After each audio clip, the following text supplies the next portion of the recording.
Hello guys, welcome to my channel A. Medical Knowledge. Here we are going to discuss about the chapter number 12 clinical note which is thalamus. आपको पता है कि मैंने thalamus के ऊपर detail video भी बना दिया और बेसिक कॉन्सेप्ट भी दे दिया।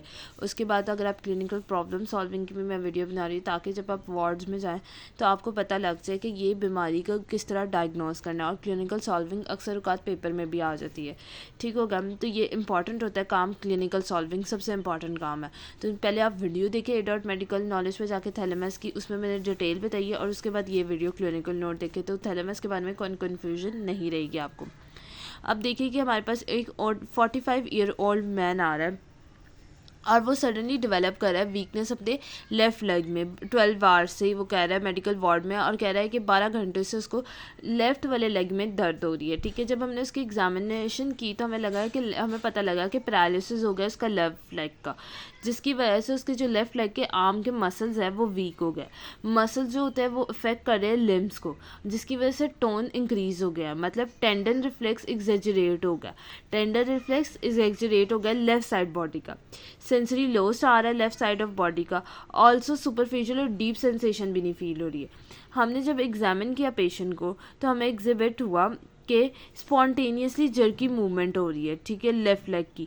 और हमने पेशेंट को कहा कि आप अपने टिप से नोज़ को चेक करें। ये आपको पता है, मैंने पीछे टेस्ट भी पढ़ाया था कि टिप से नोज़ को आपने करना है, लेफ़्ट इंडेक्स फिंगर पे लाया। तो वो जो होता है इंटेंशनली ट्रेमर्स आ रहे हैं, उसमें भी उसके हाथ कांप रहे हैं। और जब हमने उसे राइट आर्म को करने को कहा तो वो कर ही नहीं पाया, एबनॉर्मल आ गया।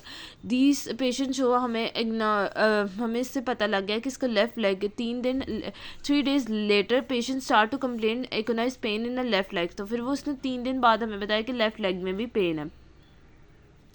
The pain started spontaneously initiate light touch और बेडशीट। तो व्हाट इज़ योर डायग्नोसिस, आपका क्या डायग्नोसिस है इसके बारे में? How can you explain various signs and symptoms, आप साइन और सिम्टम से क्या मतलब कि इसमें क्या है कि आपके पास 45 ईयर ओल्ड मैन आया है जिसके लेफ़्ट लेग में पेन हो रही है, ठीक होगा। हमने देखा तो उसको जो थी वो लेफ़्ट लेग की पैरालिसिस हो गई थी। और फिर हमने जब उसे कहा कि चले हम जो है पेशेंट की सुपरफिशियल डीप रिफ्लेक्सेस चेक करते हैं, तो हमने उसे कहा कि अपने नाक से हाथ इंडेक्स फिंगर तक लेके आओ, तो उसमें भी उसको ट्रेमर्स फील हो रहे थे। तो हमें पता लग गया कि अब इसका क्या करना है। तो अब हमने अपने डायग्नोस और सिम्टम्स के ज़रिए बताना है कि करेंगे। ये मैन जो है ये thrombosis of thalamogeniculate late branch of right posterior cerebellum artery resulted in degenerative lesion in right thalamus, मतलब राइट थैलेमस की इसको लेजन आ गई है, जिसकी वजह से impairment and superficial deep reflexive sensation जो है लेफ्ट साइड की चली गई है। राइट थैलेमस में लेयन आ गई है, जिसकी वजह से जो इसकी डीप सेंसेशन और रिफ्लेक्सेस जो हम उसे कह रहे थे ना टच करके दिखाओ, वो चली गई है। कॉन्ट्रालैम्पर जो होता है हेमिस्फेरिया इन फुल लेफ्ट लेग और लेफ्ट आर्म में इंक्रीज कर गई है। कॉन्ट्रालेटरल था तो जिसकी वजह से लेफ्ट लेग और लेफ्ट आर्म में मसल टोन इंक्रीज कर गई है, जो एडीमा बना रही है। एडीमा कहता है कि कुछ फ्लूइड की लेयर बन जाती है हमारे स्किन के नीचे, कुछ पिटिंग एडीमा होता है, कुछ नॉन पिटिंग होता है, ठीक होगा। तो वो क्या हो गया, मतलब मसल टोन इंक्रीज हो गई तो एडीमा बनने लग गया पोस्टीरियर लिम्स में, ठीक है, राइट इंटरनल कैप्सूल में, जिसकी वजह से ब्लॉकिंग आ रही है कॉर्टिकोस्पाइनल फाइबर में। Oedema resolve by paralysis spasmodic improvement. The key corrector movement of left leg initiate the movement. Tremors of left arm was probably due to the damage of a right thalamus to the right dentothalamic nerve fiber. The agnostic pain fell down the left leg was due to lesion in the right thalamus.